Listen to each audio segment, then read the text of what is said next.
The broadcast is now starting. All attendees are in listen-only mode. Hello, everyone. My name is Maury Markowitz, and I am the president of the Fuel Cell and Hydrogen Energy Association. It is my pleasure to welcome you to the virtual California launch of the Roadmap to a U.S. Hydrogen Economy and introduce the Master of Ceremonies for this event, Dr. Jack Brouwer. Professor of Mechanical and Aerospace Engineering and Director of the National Fuel Cell Research Center and Advanced Power and Energy Program at the University of California, Irvine. Jack, it's all yours. Thank you very much, Maury. Before we begin, I would like to review a few brief housekeeping items. I will begin this event with a review of the major findings of the Roadmap to a U.S. Hydrogen Economy report that was developed by McKinsey and Company. We will then hold an initial question and answer session with myself and our industry panel of speakers. Following the Q&A, we will have a series of industry presentations that will expand upon the role of private industry in achieving the goals of the roadmap. We will conclude with another Q&A session with all panelists again at that time. Should you have any questions throughout the event, please submit them through the questions box in GoToWebinar. With that, it is my pleasure to begin.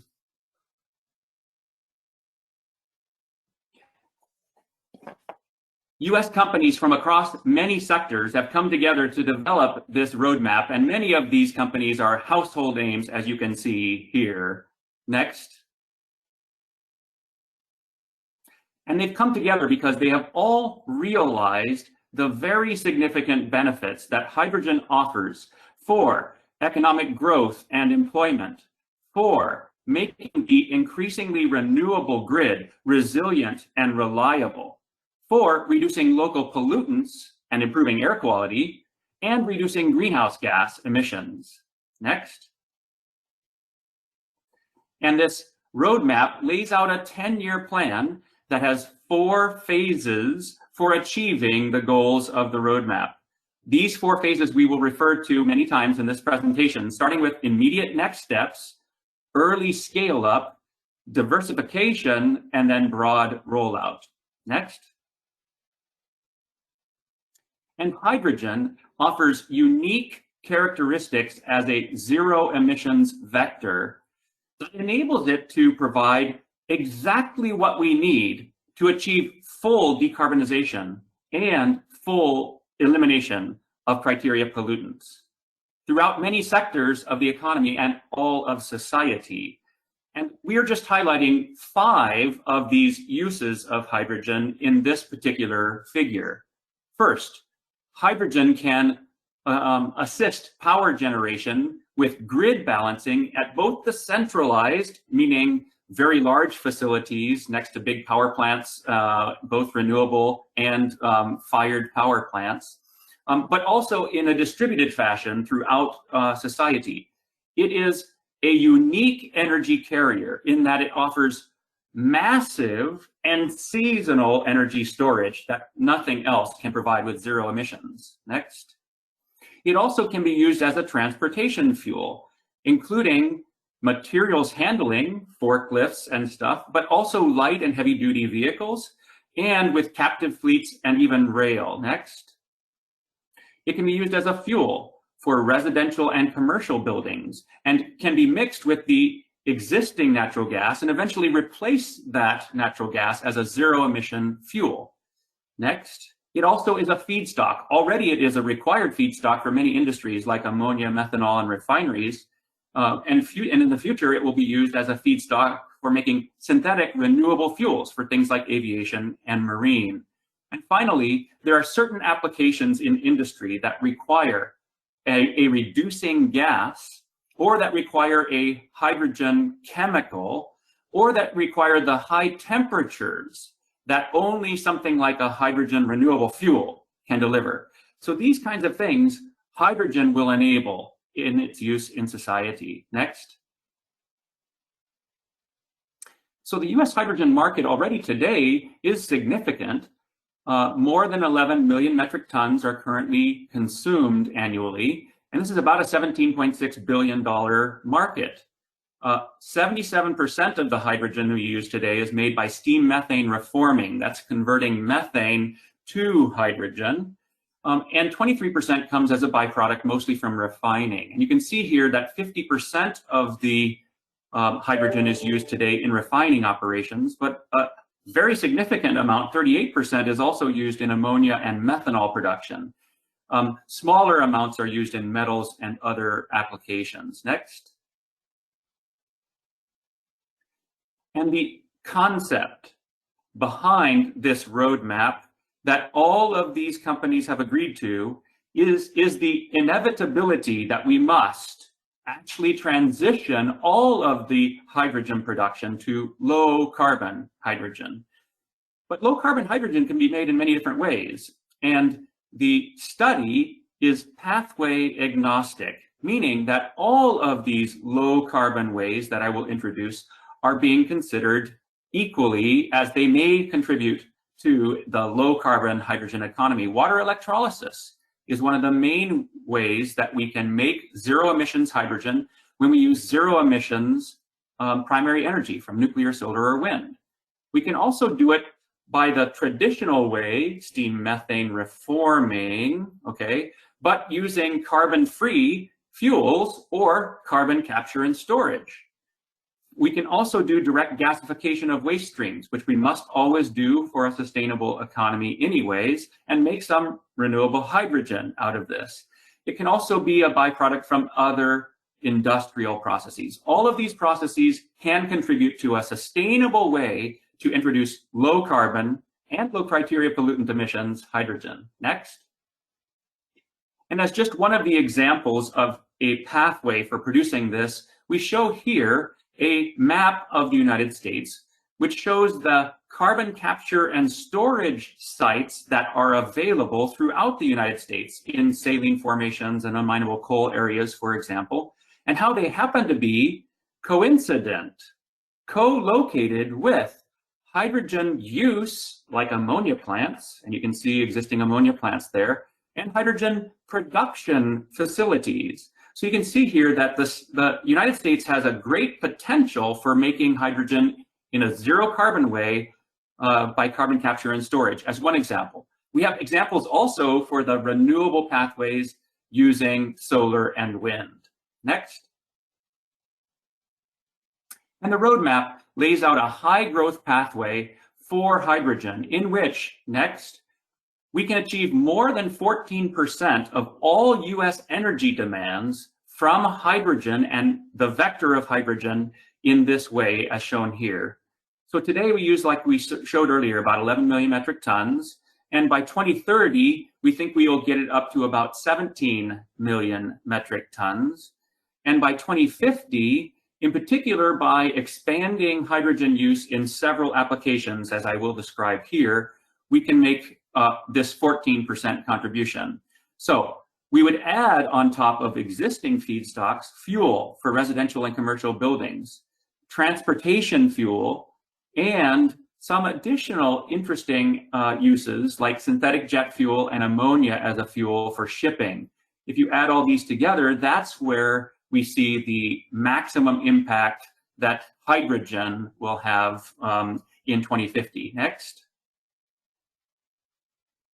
And the roadmap has identified many applications that are already emerging and some new ones that hydrogen has great potential to succeed in. And we are showing here the 2030 market and the 2050 market by the size of these bubbles. So for example, here you can see that distributed power using stationary fuel cell systems, okay, can comprise a market because it's already a market today, emerging market, established market. Forklifts also, it's an established market, but it can be grown in the future. Trucks, everything from light duty trucks to heavy duty trucks will be a very significant hydrogen use in 2050, according to this roadmap. Light duty passenger vehicles will be significant. We're already using many light duty vehicles throughout California, some in the Northeast, many in Europe. And then of course the existing feedstock that requires hydrogen will continue to need that hydrogen, which we will now make with zero carbon emissions, and it will expand somewhat by 2050. But then there are some decarbonization short-term aspects that we can achieve with hydrogen, like, for example, making steel using hydrogen, or introducing low-carbon fuels into aviation with hydrogen feedstock, or using it for high-grade industrial heat or residential and commercial buildings. And you can see how these market sizes compare to one another. And then finally, to use hydrogen in a more ubiquitous fashion for medium and low-grade industrial heat and even centralized power generation to support those grid dynamics I mentioned earlier. Next. And the roadmap has details of the immediate next steps, the early scale up, the diversification, and broad rollout steps that must be taken in these next 10 years, okay, for us to achieve our goals by 2050. So first, we build upon the success of materials handling and distributed generation achieved by fuel cells used in forklifts and in stationary power generation. And we can expand that to some things like data centers, and you'll hear more about that later. Then we start to scale up some of those things we're already doing today. So for example, scale up in the introduction of fueling stations to support vehicles, scale up in the number of hydrogen production facilities, as you'll hear also we are doing today. When it comes to the middle of this decade, we need to diversify. So instead of only serving the light duty vehicles, we should establish some fleets that have maybe heavy duty vehicles, or new bus fleets, which also are being considered today. And this is already under development. You start to see fuel cells and hydrogen being used in some of these fleets already today. And then in that same time period, working towards blending hydrogen into the natural gas system, right, in the middle of this decade. And we already have pilots and engineering analyses for that underway.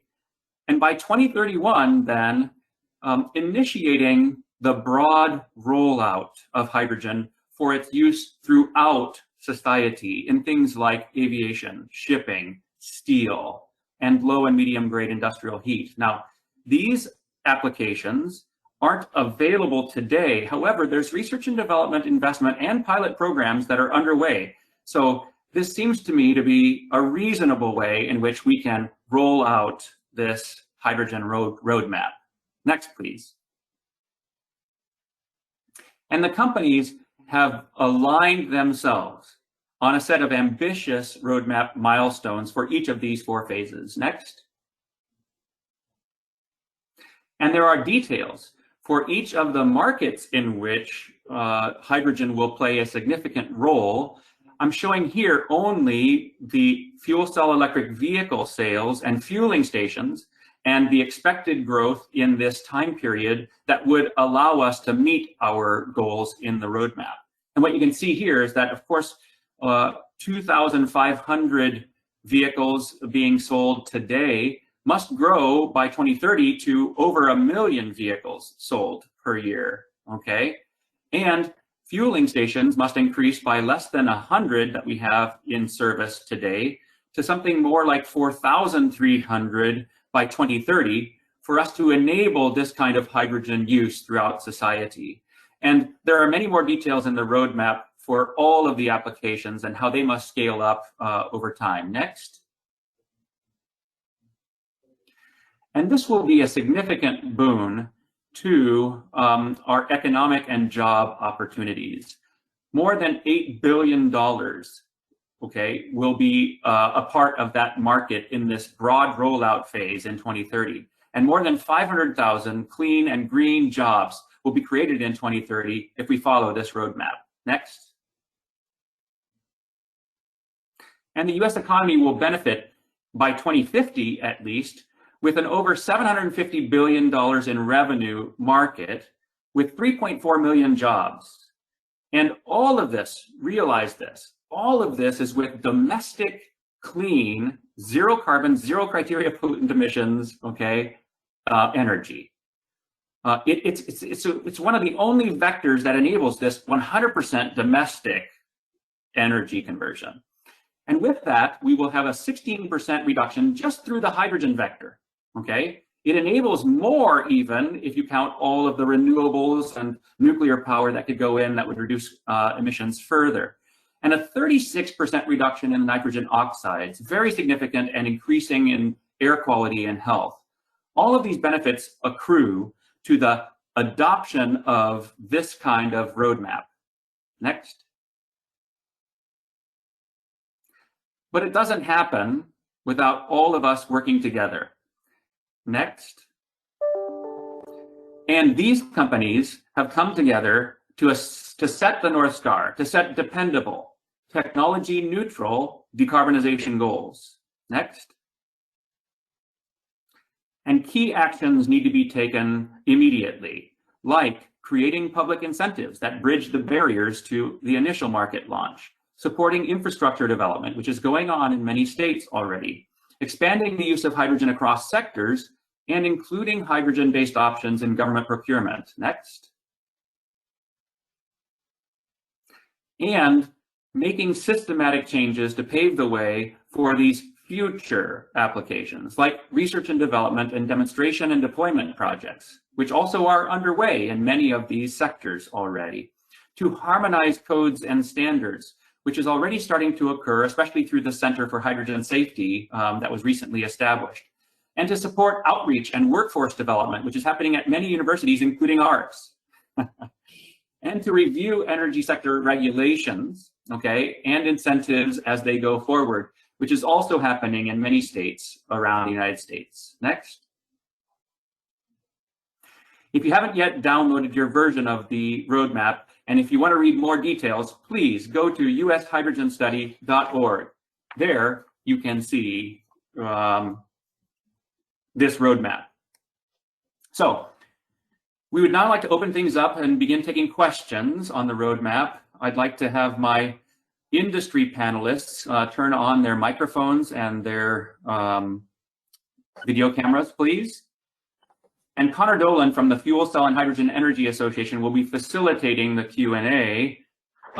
Remember that you can place your questions into the questions panel on GoToMeeting. So please submit your questions, and we hopefully will be able to take many of them. Connor, do we have any questions to kick things off? Yes, one question to get started is what impact does this roadmap have for California and its environmental challenges and economy? I'll start with a couple of comments there. California has laws that require zero emissions by 2045, and every objective analysis has suggested that we cannot achieve that through solar, wind, and batteries alone. Because to get to zero carbon emissions, we must have something that is massive in storage, that enables massive energy storage, and enables seasonal energy storage. And hydrogen is a vector that enables that, whereas batteries don't enable that. It also enables, as the roadmap suggests, decarbonization and zero emissions in some applications that are very difficult to electrify, like shipping and steel and cement manufacturing and aviation and things like that. So hydrogen is essential for achieving those kinds of policy goals that we already have in place in California. Do we have others that want to make a few comments related to that? Maybe Steve, you can comment about hydrogen infrastructure as it contributes to vehicles and achieving our carbon reduction goals in transportation. Absolutely, Jack. And I think the way you put it is spot on, because your comment is really broad toward the state's carbon neutral or zero carbon goals. But of course, we know that it's not just the utilities that are on a pathway to zero carbonization. It's also transportation. And that's evidenced by the governor's recent executive order calling for kind of stopping the sale of internal combustion vehicles on the light duty side in 2035 and on the medium heavy duty side in 2045. So it's clear the state is, you could say, stamping its authority on carbon reduction in a number of ways, and transportation will be a critical part of that.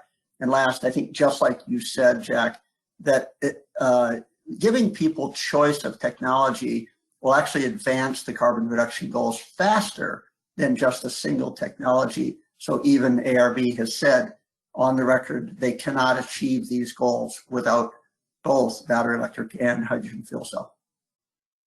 And Yuri, maybe you can comment on the resilience and reliability that can be engendered by using hydrogen in the gas system. Thank you, Jack. I would be happy to. And I think that's something which I'll touch upon later in my presentation. But let's just say, building on what Jack just said, brought up, that the clean electrons and clean molecules are highly complementary, and they have to work together to make sure that our future energy system, in addition to being low carbon, is going to have resiliency as expected and as required by the customers. And that is really important. And resiliency has several time scales, if you will, from what is known as the duck curve, which needs to bridge between the solar production at the peak and the time when the sun goes down, to interseasonal variations and interseasonal shifts and the need for energy for long periods of time. And that is where clean molecules are an indispensable element of the energy mix, with hydrogen being positioned to play a major role. Thank you. Do we have another question, Connor? Yes. What efforts have been made in order to reduce carbon emissions during hydrogen production? Well, very interestingly, we in the state of California and are building even new facilities in Nevada, Air Liquide in particular is doing this, where we are taking renewable biogases to produce hydrogen in the same way via SMR, steam methane reforming, as we do from natural gas, which of course makes the production of hydrogen zero carbon emissions when we use these biogases. There are also efforts at putting in behind the meter solar and wind plus electrolysis and introducing these renewable hydrogen zero emissions production streams into bus fleets and into automotive applications in the state of California. So there already are many things that we highlighted in the roadmap underway at small scale, not at the scale that the roadmap wants to get to in 2030, but already underway in the state of California and around the world. Jack, if you don't mind, and Connor, let me build on that. It's kind of a little known fact that with the multiple funding streams for hydrogen stations, one being AB8, the other is the LCFS, what's called HRI, Hydrogen Refueling Infrastructure Credit. That alone has also caused the station developers to accelerate their percentage of renewable hydrogen that they're literally dispensing today from the state's minimum, the floor of a 33% requirement, which in reality they were meeting beforehand at between 40 to 45%. Today's stations are doling out 90% renewable hydrogen, far accelerating the pathway to get to zero carbon. And that's a great success story that I think needs to be added to this. Thanks very much, Steve. One final question, maybe? Sure. One final question. How do you envision the transportation of hydrogen to the various consuming points? Do you have a pipeline vision? There are many ways that hydrogen can be moved around in society. All of these are already safely being accomplished today. It can be compressed and put into a truck, and the truck can drive to the location. It can be liquefied and put into a truck and driven to a location. It can be compressed and put into a pipeline and delivered via pipeline. These all have different characteristics with regard to the energy intensity of making the liquefied hydrogen or compressed hydrogen in the first place. and or how the degree of compression that's required for pipeline movement versus trucks and things like this. So the energy intensity is one aspect of it, but the other is the energy density that can be transported. And so I think in the throughout time, all of these will be possible and still utilized because they will be the most cost effective in certain applications, okay? All of these will continue to be used. However, I want to suggest that when we get to ubiquitous use of hydrogen throughout society, the most efficient way to move it around in society is to use pipelines. That is the way in which we should move most of it around when we have a very big hydrogen economy. And I personally think that transforming our current natural gas system and all of its features, the transmission and distribution and storage features, into a renewable hydrogen system is one of the most promising things to think about for the future. Others?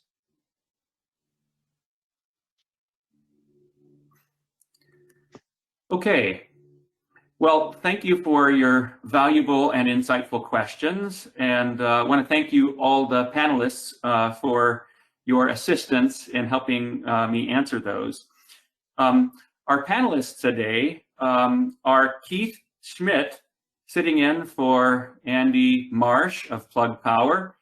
Keith is COO of Plug Power, while Andy is in Europe accomplishing business. We have Steve Ellis, Manager of Fuel Cell Vehicles at Honda, Eric Guder, General Manager, America's Growth Platforms at Air Products, Mark Monroe, Datacenter Advanced Development at Microsoft, and Yuri Freedman, Senior Director of Business Development at SoCalGas. It's now my pleasure to turn this over to Keith Schmid, COO of Plug Power. Thank you, Jack. It's a pleasure to be here today and talk to this audience. I think the message that Plug Power really wants to send to this audience is that the fuel cell market, it's real today. And it's got an incredible future in front of us as we build this hydrogen economy together. Connor, can we move to the next slide? Thank you. So Plug Power has been at the forefront of this market. We were the first to commercialize, and today we power over 40,000 electric vehicles in the field. We execute over 30 million fuelings of these vehicles, and we deliver daily over 30 tons of liquid hydrogen to our customers. Next slide. Connor, thank you. So Plug Power, what we do, our primary market is we put fuel cells into material handling vehicles. And we do this at scale for customers that are household names today. So these are customers like Amazon and Walmart and Home Depot. In fact, incredibly important during this pandemic, we move over 30% of the nation's food on Plug Power fuel cells. And our customers, they see the benefits in fuel cells as Jack has stated. The fast fueling, the long range, the use in high utilization environments, they provide a unique value proposition for these customers. So they increase their operator productivity, they increase their asset utilization, and the material velocity through their warehouses and distribution centers.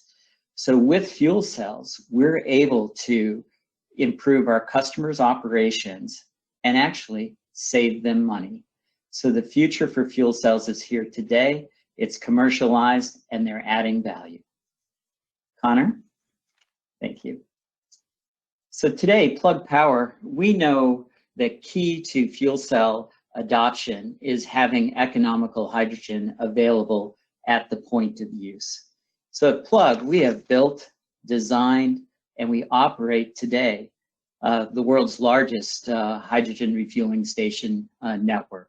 We have built in North America over 100 refueling stations, and these are industrial stations, not retail. But a customer like Walmart can take a vehicle and they can start in Lewiston, Maine, and they can drive using this Plug Power fueling network across the entire country, ending up in San Francisco or Los Angeles, typically from ocean to ocean. Not only can we go east to west, we can go east, north to south. So we can drive the entire eastern seaboard from Maine to the tip of Florida. So the hydrogen highway is there, it can be built, and we know the technology and the capability to build it today. We see at Plug Power, the future is in green hydrogen.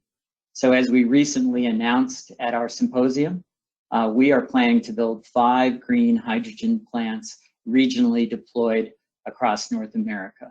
These plants will generate over 100 tons per day of green hydrogen, and the sources for that will of course be renewables.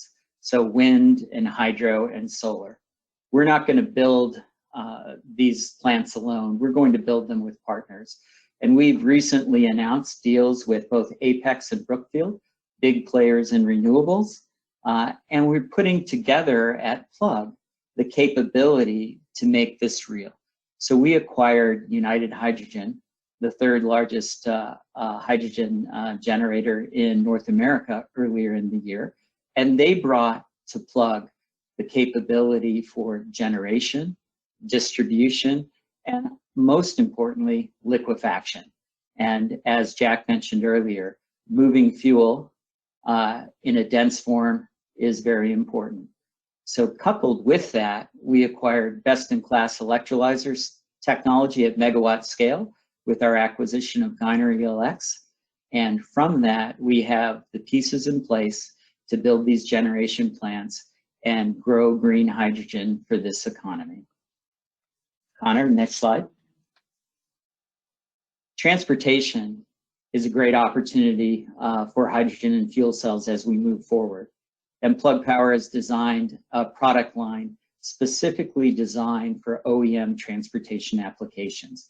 That's our ProGen engine line.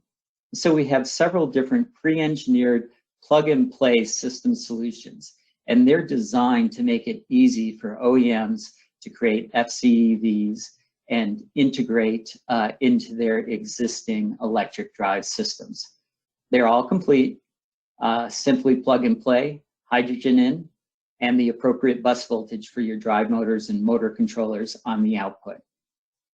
Today, these engines are in process of being integrated into several different applications. So ground support equipment at airports, port vehicles with Gaussin and others, light duty commercial delivery vans. The 30 kilowatt size is perfect for that. Class 5 and Class 6 trucks, and of course, transit applications such as city buses. We also have trials underway that will be starting in 2021 in Class 8 long-haul trucks, and we recently announced one of these trials with Linde.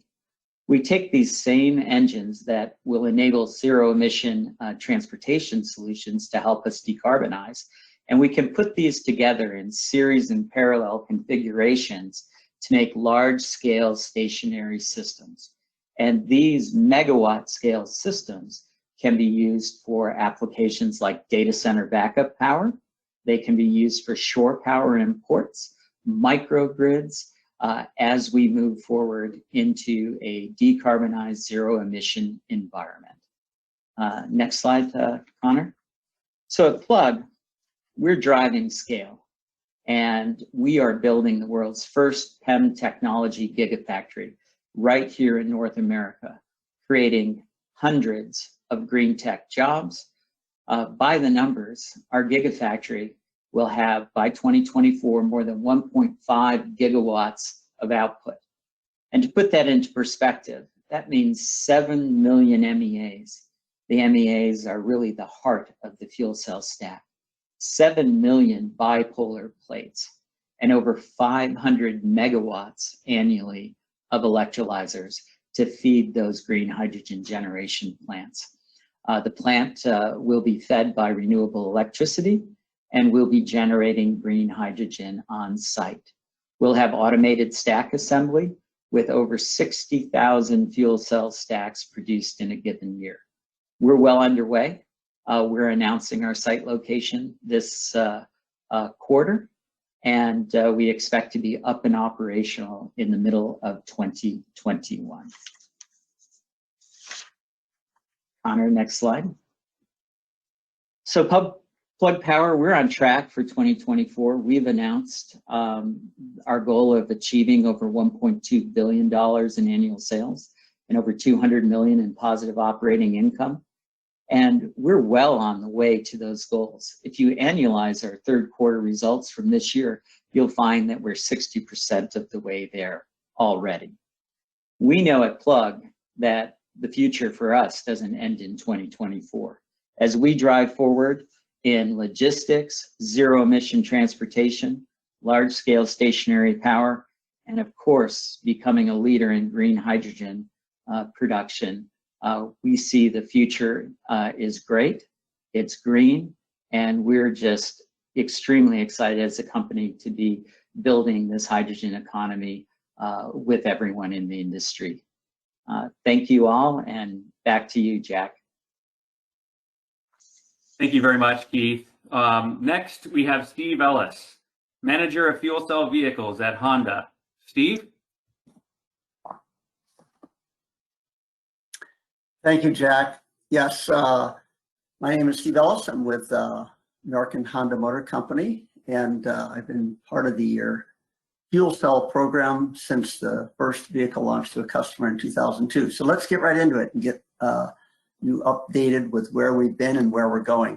So I start with where we've been because I think it's not always well understood that hydrogen fuel cell vehicles started from kind of a clean slate back in with the creation of the California Fuel Cell Partnership, automakers, industry, government coming together to kind of answer the question, can this technology be used to replace internal combustion powertrains as we know it? So in 2002, we were the first to certify a fuel cell vehicle for use in public roads. We proved out things like sub-freezing temperature operation and leased them to the world for the first time to individual retail consumers. That was critical because we needed to learn. And then in 2008, with the F6 Clarity, this was called a generation skipping technology. It really advanced the technology beyond what most people thought was possible. And the current vehicle we have on the road, we launched in 2016. That's the Clarity fuel cell. And this represents that literally industry has gone from what you could almost say tens of cars to hundreds of cars, and now to thousands of cars. And of course, this continuum will advance. Next slide. So in doing this, we, like I mentioned, we learned a lot, but one of the big innovations was the ability to increase the size and passenger comfort for vehicles by integrating the entire fuel cell powertrain under the hood, just like internal combustion vehicles are today. And then with innovative packaging for things like the battery to store the free energy gained from decel and braking, and placement of the hydrogen storage tanks. Next slide. And this represents that powertrain I was talking about.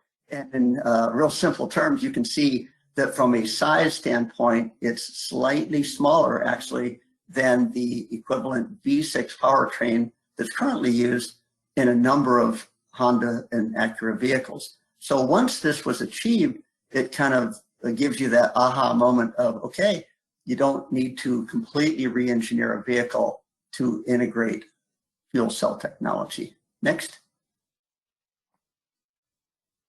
And what we end up with are vehicle attributes that are important and required to popularize electric vehicles. As you know, many of them were small, lightweight, compact because their efficiency is better when it's lighter. But the market really said we want vehicles that are Accord-like in size.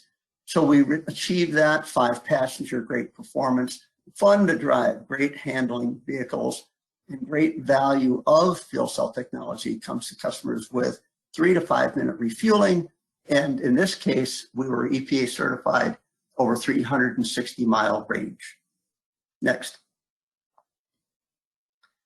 And we can't talk about this without talking about customers, because at the end of the day, that's what matters. And this slide just represents the pioneering customers that we first interacted with along the way, and we learned so much from, including that world's first individual retail consumer.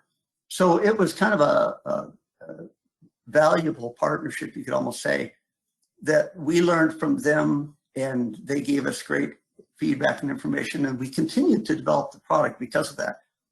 Often taken for granted is we learn to fuel our vehicles often before we can even drive, before we get our driver's license.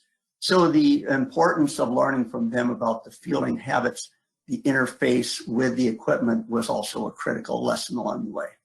Next. And Honda continued to partner with others and build some, in this case, a joint venture called Fuel Cell Systems Manufacturing between Honda and General Motors, and that was announced in January of 2017 to produce a fuel cell jointly together for use in future products. And then building on that, to also work together on advanced battery technology, because whether it's for battery electric or for hydrogen fuel cell, both can benefit from advances in battery technology. Next. And we can't talk about the vehicles without talking about stations. And this is one of the first Element latest station, this particular one in Fountain Valley, which represents kind of a leap ahead. We learned a lot from customers who said we don't want to wait in line for fuel using a single hose dispenser. And this one now utilizes 4 fueling dispensers, multiple vehicles, simultaneous refueling in 3 to 5 minutes, needing the same time to fuel as a single hose station. But more important, the costs come down. The footprint is actually not much bigger than the older single hose dispenser stations for the entire station. And this is critical because now you can say with much higher capacity, the costs on a per vehicle served basis is already achieving significant scale and overall cost reduction. So these are advances. Next slide. And simultaneous with the recent State of California notice of proposed awards for stations, Shell had this press release where between Shell, Toyota, and Honda, we collaborated for the expansion of a refueling network in California.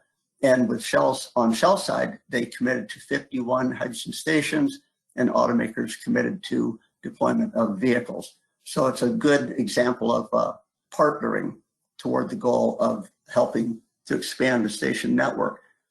Next slide.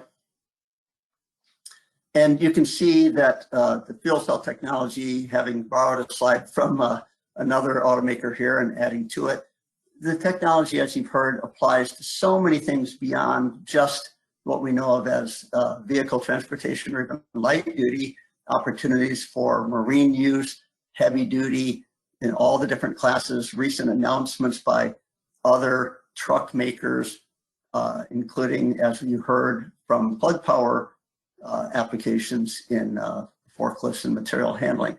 So really, the fuel cell stack itself has applications, even though maybe built for automotive use, in many, many, many other areas. Next. And that includes heavy duty, and I want to touch on that because recently the state of California has continued to advance its focus on getting towards zero emissions with heavy duty vehicles in all these different classes. And this represents kind of the pie chart of the inventory of those vehicles by their category in the state of California. Next. And this is a slide that ARB has recently shown. And you can see in yellow, it's the zero emission aspect of their activities to bring mobile source regulations to bear on zero emission vehicles. And you can see in the past, there was the Innovative Clean Transit Rule and Airport Shuttles Rule. And then the most recent one is the Advanced Clean Truck Rule. And in red circled is Advanced Clean Fleets Rule that is being developed as we speak. So a lot of effort going into heavy duty and fuel cell, and hydrogen will have to play a critical role with that on the heavy duty side. Next. And this is, as I like to say, the slide or the picture heard round the world. So just recently, Governor Newsom did make the announcement about his executive order calling for all vehicles sold in California, all light duty vehicles, to be zero emission by 2035, and heavy and medium duty in 2045.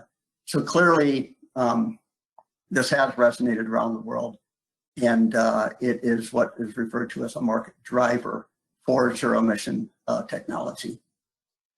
Next slide. So in summary, I think you can see that for the transportation side, there's tremendous activity already occurring, some great successes, and pathway forward toward these type of goals. Just to summarize a little bit on the stations, the recent awards from the state of California built on the existing 60 in the market, awarding 36 new stations that'll come to bear here very shortly, but also included in the awards were 87 additional stations, making it truly an award for 123 stations added to the current is 180 toward what was the next level goal of 200 stations. So that's great pathway forward and advancing the infrastructure for zero emission transportation. And that's it. Thank you. Thank you very much, Steve. Next, we have Eric Guter, General Manager, America's Growth Platforms at Air Products. Eric? Thanks, Jack. It's great to be here virtually.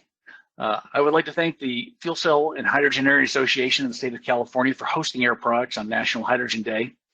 It is my pleasure to speak to you about Air Products' goals and vision on sustainability. We've been in business for 80 years, delivering hydrogen and hydrogen solutions to our customers to help them meet their production and sustainability needs. And Air Products views sustainability as integral to our business and customer offerings. And we are proud to offer, proud of our accomplishments to date and believe there is more work to be done. If you could go to the next slide, please. I apologize. Thank you. And then perhaps the next. Our growth platforms, including gasification, carbon capture, and hydrogen for mobility, lead the way for us to develop sustainability solutions for our business partners. In these areas, we have announced projects around the globe representing over approximately $16 billion of committed investment. We've been leading the way in hydrogen for over 60 years, and today we're the world's largest supplier of hydrogen and a leader in the hydrogen mobility space. We view our capabilities and mobility as world-class, with the ability to provide solutions from generation to distribution to dispensing, solving some of the biggest problems associated with adoption. Next slide, please. Sustainability is a core value of Air Products, and it's at the heart of what we do. By their very nature, industrial gases and our applications help customers reduce their energy consumption, lower emissions, and boost productivity.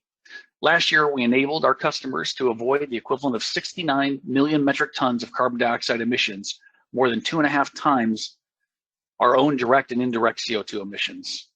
Environment and social governance is a fundamental driver of our higher purpose. Next slide, please. Through the continued application of our ambition and ingenuity, our innovation alongside our customers, and world-class ability to execute mega projects, we believe in our ability to solve some of the most difficult environmental challenges we face today as a society. Next, please.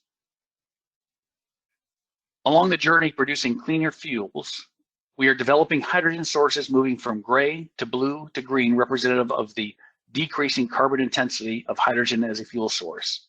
As an example, we, in coordination and partnership with the Department of Energy, developed a carbon capture and storage project in Port Arthur, Texas, which sequesters approximately 1 million tons a year of CO2 annually associated with our hydrogen production facilities. This was a significant step towards demonstrating a full range of commercially available technologies of low carbon hydrogen as a potential fuel source. Next, please. We are a leader in hydrogen fueling infrastructure and are helping to build the hydrogen economy around the world for zero emission vehicles. Our technology has been used in more than 10 million hydrogen fuelings today, and we have been involved in more than 250 hydrogen fueling projects in more than 20 countries around the globe. We operate over 100 hydrogen plants, including some with liquefaction capabilities, which have a combined 1,500 years of operating experience. We've appreciated California's leadership in supporting the adoption of hydrogen for mobility, especially and most notably, Governor Newsom's recent executive order on the elimination of combustion engine sales. Next, please.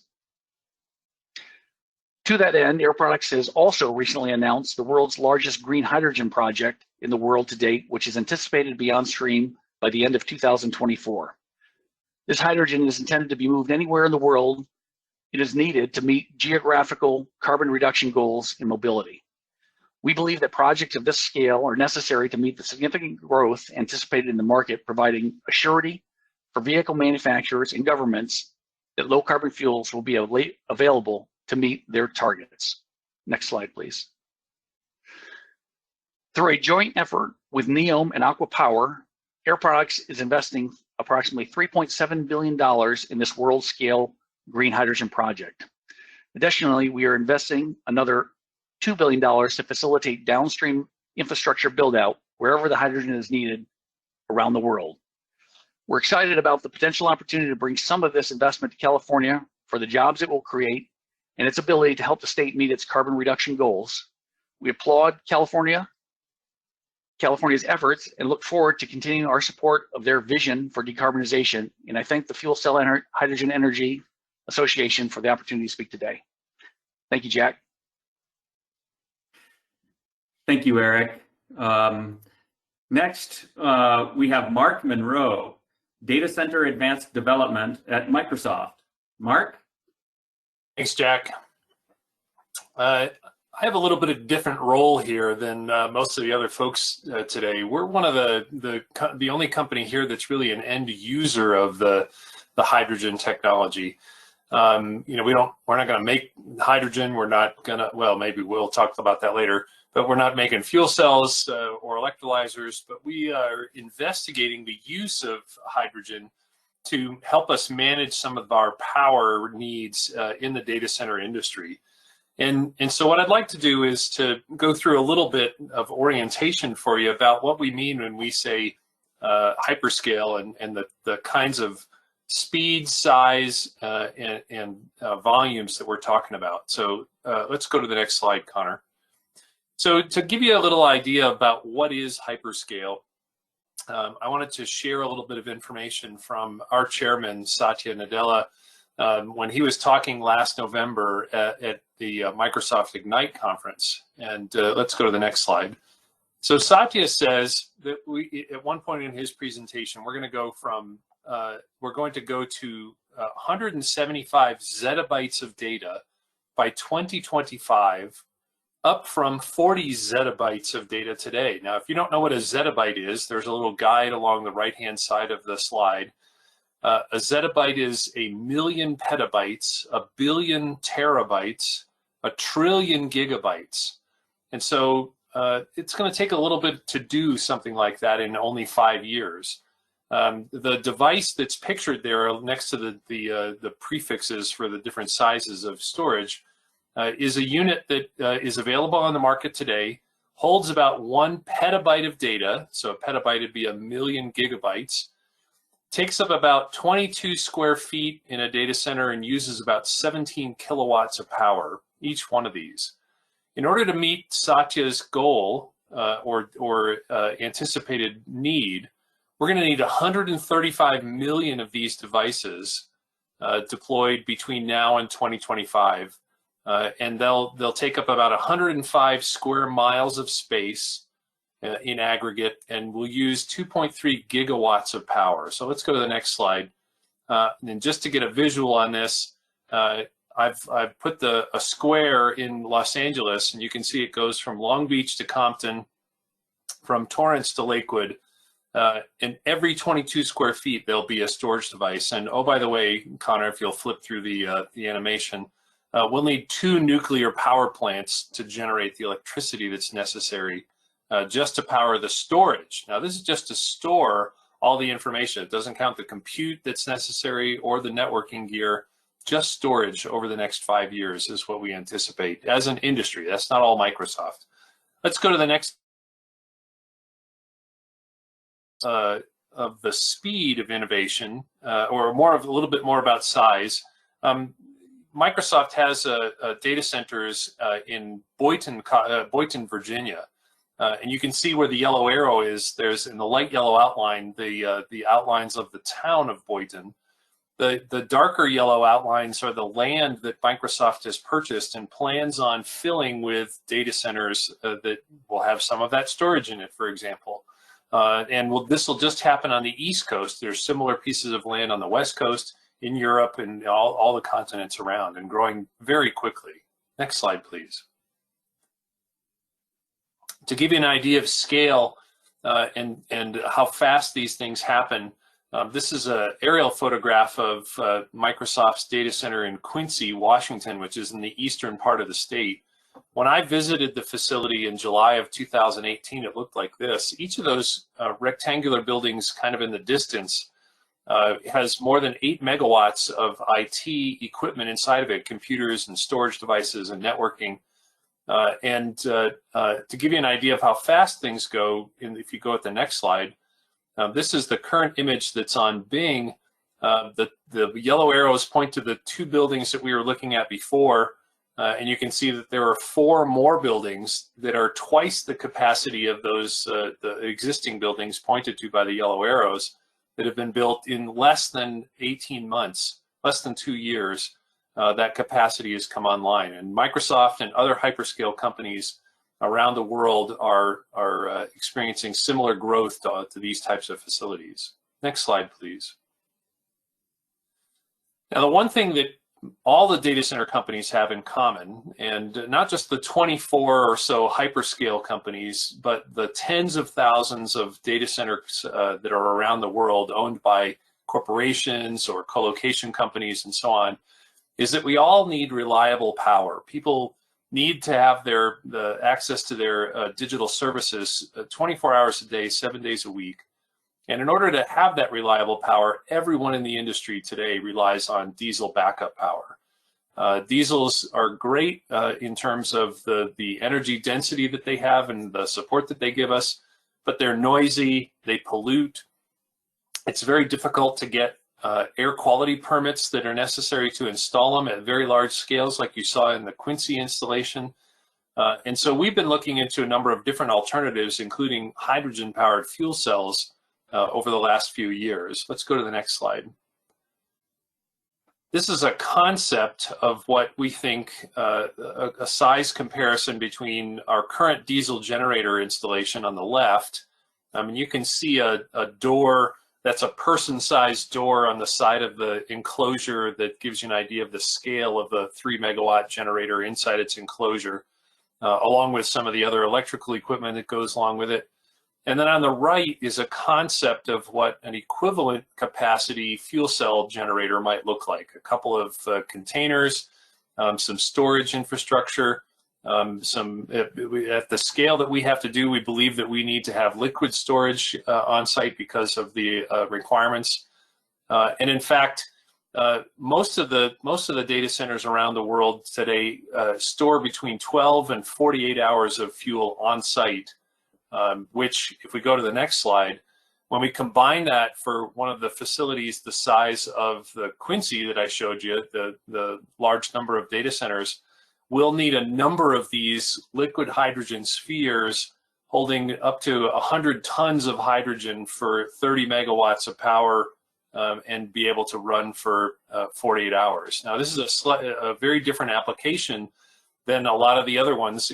This hydrogen has to sit around and wait until there's a grid outage and be available. And that doesn't make sense because liquid hydrogen has to be used. It's going to boil off. There'll be waste if we don't do it. So if we go to the next slide, we've envisioned at Microsoft that hydrogen power will enable us to participate in a larger hydrogen economy. And so since we're a data center centric company, the data center at the center of the world for us, we think that the data center can participate in that larger hydrogen economy that's defined in the study. Do things like interact with grids to be able to convert curtailed or potentially curtailed renewable energy into hydrogen. We could make our storage tanks a little bit bigger and store daily, weekly, monthly, even seasonal amounts of hydrogen and then convert it to electricity again when there weren't renewables available. We could participate, partner up with vehicle refueling systems or material handling like Keith talked about in the lift trucks. We even think we could probably help with decarbonization of natural gas lines by pairing electrolyzers with fuel cells and creating a truly interactive electrical device out of the data center at the hundreds of megawatt scale. So that's part of our vision and part of the reason that we're excited about the hydrogen economy from here out. And I think that's my last slide. So Jack, I'll turn it back to you. Thank you very much, Mark. And finally, we have Yuri Freedman, Senior Director of Business Development at SoCalGas. Yuri? Thank you, Jack. And I'm delighted to be able to share with you our perspective. And what I'd like to talk about today is the potential of hydrogen, specifically in California, and the unique fit that this commodity has with the needs of the state. Next slide, please. We are the largest utility in California, and by many metrics, the largest in the country. We serve about 22 million customers. Our footprint is more than 100,000 miles of pipe. And we put the low carbon initiatives squarely into the center of our strategy. What you see on this slide is the slide from our holding company, Sempra Energy Investor presentation. And as you can see, there are several low carbon initiatives which we see as being important parts of our business in the coming years and decades. And hydrogen is definitely positioned to play a central role. And I'd like to tell you why. Next slide, please. The important fact that I think all the policymakers and all stakeholders should realize as a starting point is something that Jack mentioned early on in this presentation. It's the fact that clean molecules and clean electrons are indispensable parts of a low carbon future. And if you look at the right-hand side of this chart, which was developed by Bloomberg New Energy Finance, you can see that for the mankind to get to the 1.5 degrees scenario, which is the desired outcome on the global policy front, there is about equal split of clean molecules and clean electrons.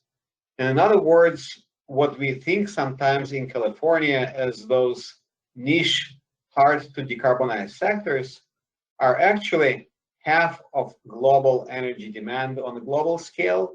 And so we need, just as we are hard at work in developing technologies for producing renewable or clean electrons, solar, wind, and others, we should be equally hard at work developing globally scalable pathways of producing, transporting, distributing clean molecules. And that's what SoCalGas, with many other companies, is focused on doing. Next slide, please. So why hydrogen is a good fit for California? Well, first of all, it uniquely fits into the energy picture on the supply side. As I'm sure many know, California has led the country and in many places the world by ramping up our percentage of renewable generation in the power supply mix. As I'll show later, that progress brings with itself a set of challenges associated with the need to store energy, sometimes for a longer period of time. And quite simply, this needs to be solved for renewable power development to continue to grow. In fact, the Caltech scientists recently did the analysis and concluded that the long-term storage, specifically hydrogen storage, is a critical and the least cost element of the low-carbon energy system of the future. Another unique feature of hydrogen in California is that this commodity can be used across multiple sectors of the end-use demand, and that's the lower part of that slide.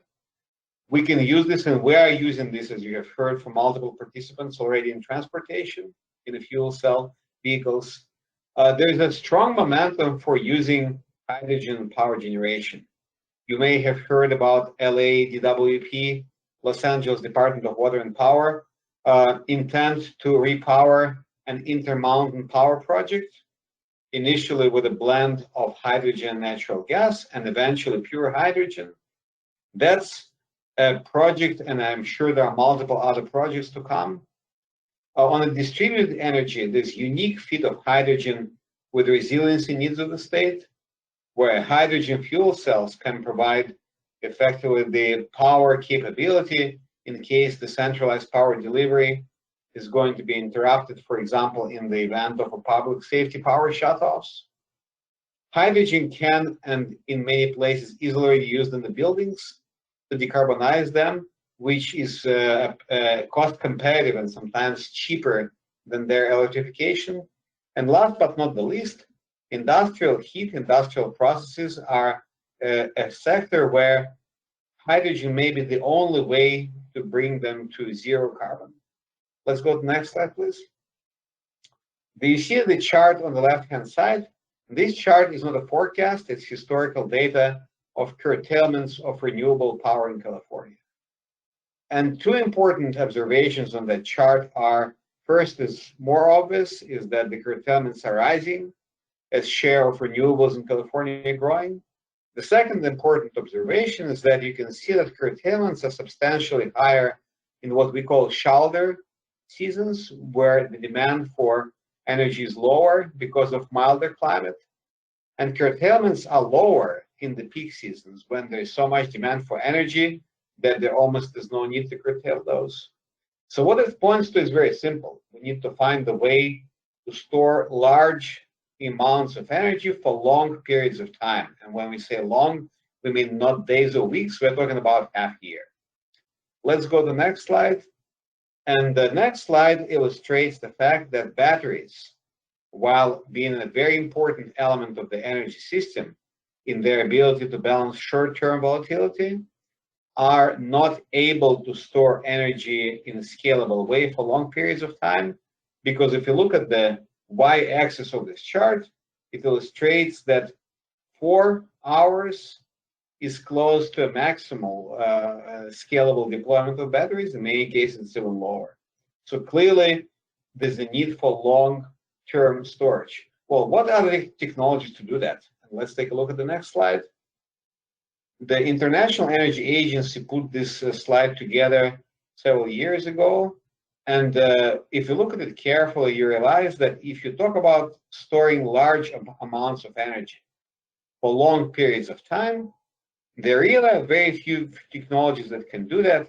And even though pumped storage and compressed air may have a role, but in terms of scalability, hydrogen immediately comes to the fore as the method of choice. Let's go to the next slide, please. The question that often comes up is that, yes, hydrogen is feasible technologically, and yes, it makes sense as a decarbonization vector, but it's expensive. Hydrogen today is relatively expensive if it's emissions-free compared to hydrogen that's being produced from natural gas. However, hydrogen is projected to decline rapidly in its costs over the next 30 years, as you can see on this slide. And if this slide sounds aggressive, then I'd like to show the next slide, which has two implications. So this, to me, is an illustration that policy support can create a change in cost faster than anyone thought possible. And what this slide shows is that the price of renewable power in California went down by a full order of magnitude in the space of 1 decade. That is much more aggressive than the forecast suggests today for hydrogen. And I would submit that these forecasts for hydrogen may understate the speed of decline of the cost, because of all places, California knows it's best because California has done that. This chart also illustrates a very important point, because for production of electrolytic hydrogen, power is the input, it's the cost item. So the lower is the power price in California, the more green electrolytic hydrogen in California is closer to reality. Let's go to the next slide, please. So tying this all together, we at SoCalGas are strongly of the view that hydrogen has a very important and perhaps indispensable role to play in California. Clearly, what we need to figure out is not just production of it, but transportation, storage, and distribution.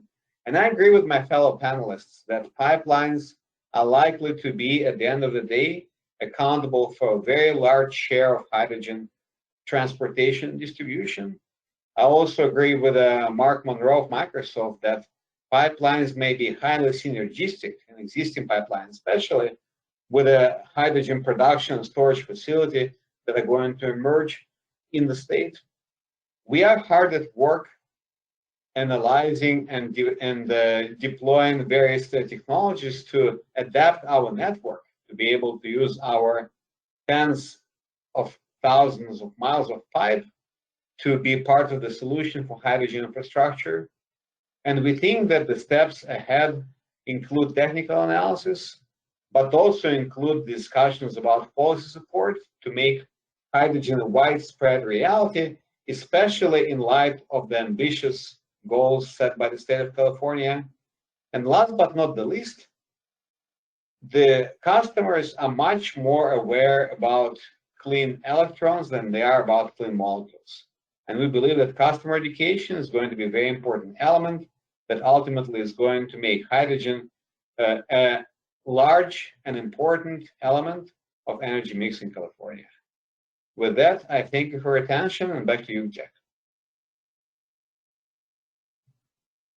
Thank you very much, Yuri, and thank you all for those fantastic presentations, building upon what we have in the roadmap.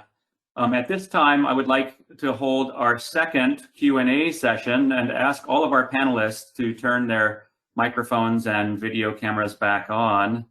As a reminder, should you have any questions, please submit them through the questions box on GoToMeeting. So Connor, do we have any further questions? Yep, we have one question that I think would probably be good for Kevin Schmid. How has the global pandemic shutdown affected the timeline of your plan? Thank you, Connor, for the question. It really hasn't affected our plan at all, actually. We've been in a unique position at Plug Power based upon what we do. We've been declared essential services, and we've managed to maintain our operations throughout the pandemic. And in fact, our demand has not gone backwards; it's actually grown significantly. So it has done nothing to impact our global plans. If anything, it has accelerated them.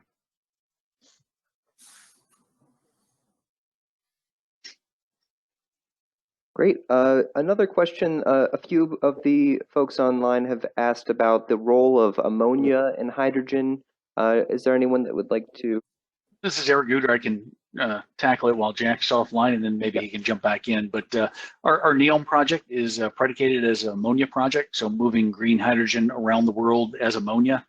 Ammonia is moved around the world today. It's via ships.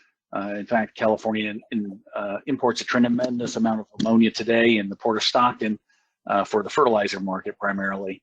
But this is a common practice. In the future, vehicles, ships may be fueled via ammonia as a hydrogen carrier. And it's certainly a viable technology today to move things around.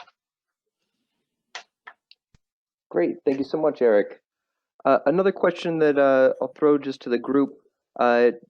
Given the level of activity in other countries, for instance, Europe and Asia, what do you see the role of state and national governments in promoting hydrogen and fuel cells, and what do we need to be doing here in the United States?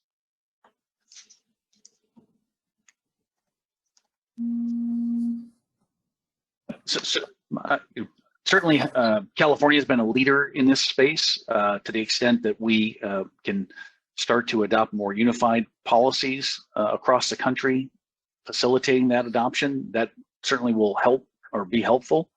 Other geographies around the world will be demanding low carbon fuels the same as the U.S. is. Geographies like Japan and Korea, as an example, are envisioned to be substantial consumers of imported green energy. And so, there will be a lot of competition globally as each geography's natural resources are utilized to either become natural importers or natural exporters of hydrogen as the world transition to clean fuels. I would add to Eric's point that I completely agree with everything he said. I will say that if we look back at how renewable power came to be such a major element of the energy mix in such a short time, there's no secret in that. The secret was the state of California stepping up and mandating the percentage of renewables in the energy mix. And that's what drove utilities to sign long-term power purchase agreement. That's what brought the developers to the state. And that's what allowed them to raise financing on the back of those long-term contracts with a large investment grade credit-worthy counterparties.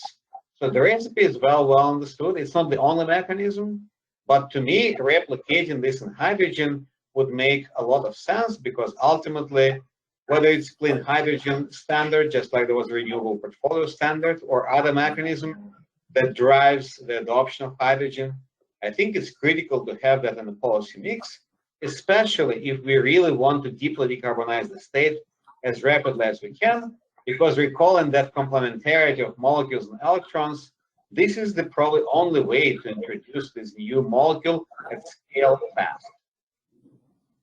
Let me build on that for a second, if that's okay. Also, I think, because the question included states. So broadly, there's a competition among countries, you could almost say, and yet it really should be competition, kind of a hybrid word, would be where states collaborate where necessary. And a critical part of that collaboration comes down to people, and in many cases, the people within different organizations. In the United States, for example, a lot of this on the transportation side started with the California Fuel Cell Partnership, but we have a national organization, as evidenced here, as the Fuel Cell Hydrogen Energy Association, FCHEA, lobbying organizations, groups that can kind of influence policy, like the California Hydrogen Business Council. Of course, that's focused in California.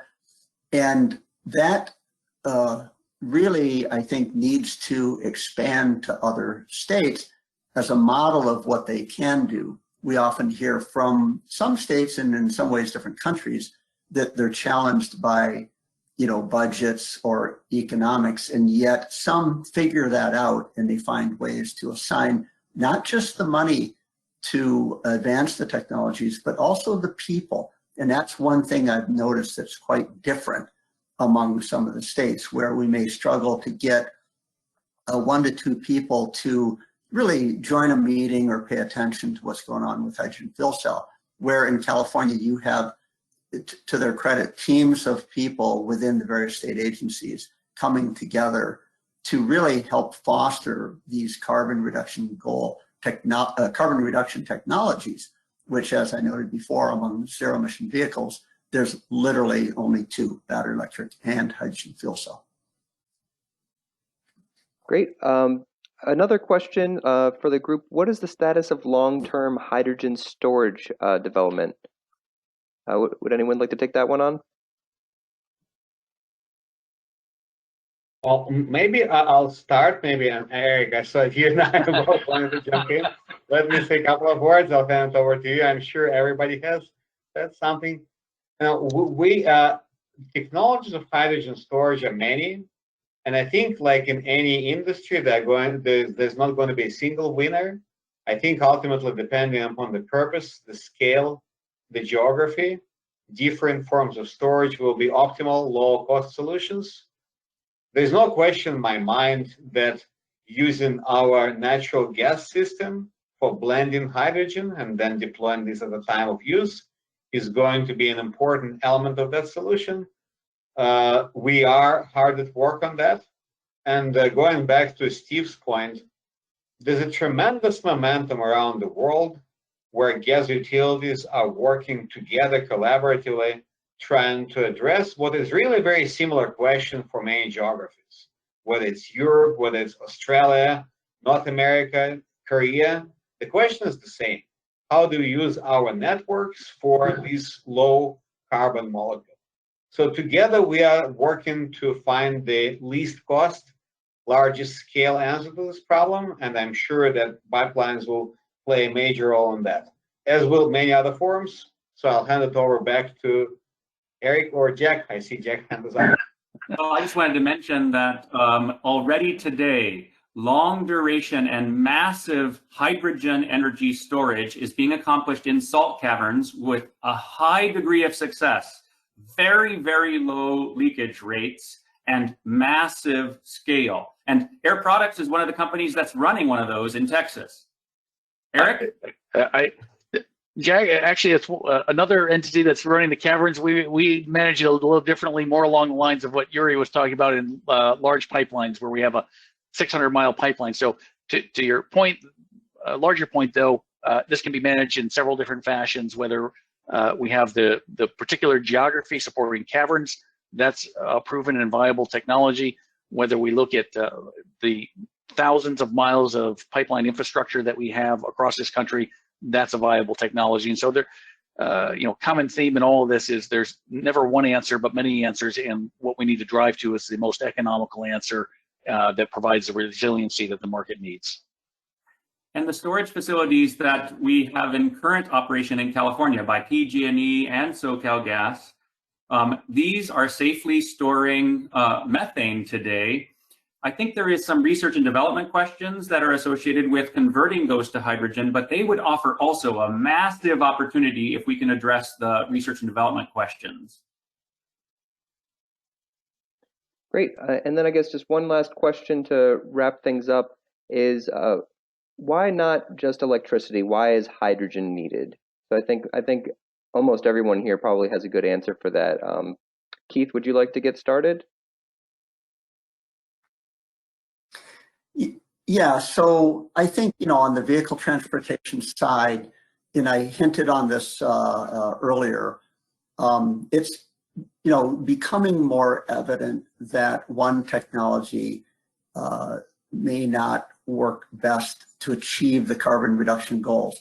Put another way, it's clear that, we're already on this pathway to zero carbon hydrogen, as I noted before. Drivers of vehicles today are getting their hydrogen from dominantly zero carbon hydrogen. And so to have choice is critical in a market, no different than there's iPhones and Androids today, there's Intel and there's AMD. There's so many examples of that. And this is best evidenced when we do focus groups with both the drivers of our Clarity Electric and the Clarity Fuel Cell.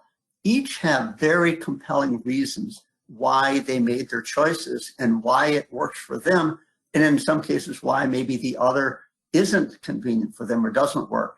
So if the goal is carbon reduction, we can accelerate those reductions by giving people choice and letting them pick what applies best for them. Last, the math is out there. I think it needs to be better articulated. And I know, Jack, maybe you can weigh in on some of this, but on the, Plug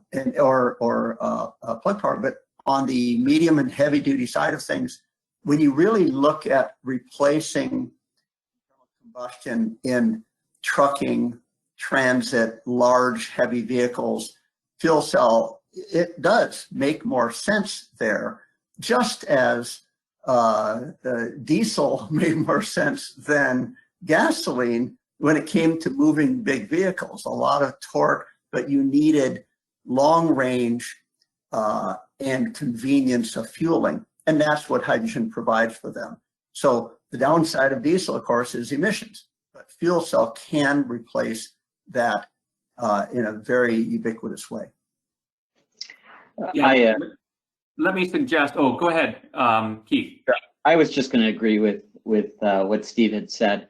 You know, fuel cells offer a unique value proposition when you need the benefits of fast fueling, you need to have long range, long duration, high utilization assets. In that case, you know, fuel cells are really the solution for a zero emission vehicle. In addition to that, when you look at commercial fleet vehicles, and you need to maintain the utility of the vehicle. So the fuel cell EV for commercial vehicles that require long range and, you know, little or no impact on cargo volume, that's the fuel cell really shines in that application. There's certainly room for both. Fuel cells have unique value propositions in certain applications.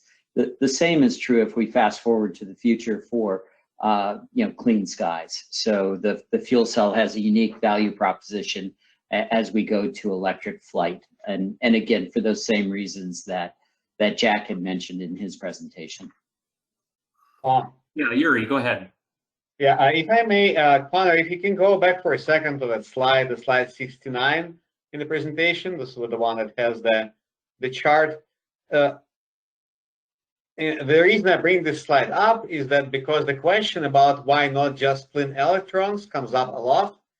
So on one hand, that slide has part of the answer. On the other hand, I'll just say that any energy system in the history of mankind always combined production and storage. And that began from the wood, when people didn't even discover coal. When you go to pick up firewood, you don't bring them stick by stick. You bring the pile of wood, and you want to bring the big one so you wouldn't have to go back to the forest. It did not change no matter what energy system we used. That's why we have coal piles. That's why we have oil terminals, gas storage tanks, and natural gas storage facilities. It is the fact of life that demand never in timing matches supply for a variety of reasons. We have to find inventory to store that energy. So renewables are not new. Our energy transition is not the first one. We moved from wood to coal to oil to now renewables. What we have to keep in mind is as we go all out on production, we have to commensurately go big on storage. And that's why hydrogen is important, because that's the only way to store large amounts of energy for long periods of time. Yes, and that's a beautiful way to put it, Yuri. You identified some unique characteristics of hydrogen that enable this sort of concurrent storage plus renewables, okay? This is very important. And there are at least 11 unique characteristics of hydrogen. And these unique characteristics enable these sorts of things like flight or rapid fueling, long range, heavy payload. They enable these things like massive energy storage when you only have a small power amount. They enable seasonal storage. They enable resiliency within the system. And these things you can't deliver with electricity alone. There are many technical reasons beyond the fact that we want to give people choice. And I think it's the only known zero emissions vector that enables all these kinds of things. Well, sorry about my computer crash in the middle of all of that, but I want to remind everyone that you can get a copy of this roadmap by going to ushydrogenstudy.org. It's a really fantastic document. I encourage you all to download and use this document. Show it to your friends, show it to your family, show it to your policymakers, and tell them how essential hydrogen is for our future. Thank you all again, panelists, for being here and sharing your time. Thank you all in the audience for participating and your wonderful questions. Bye-bye. Thank you. Thanks. Thank you. Thank you.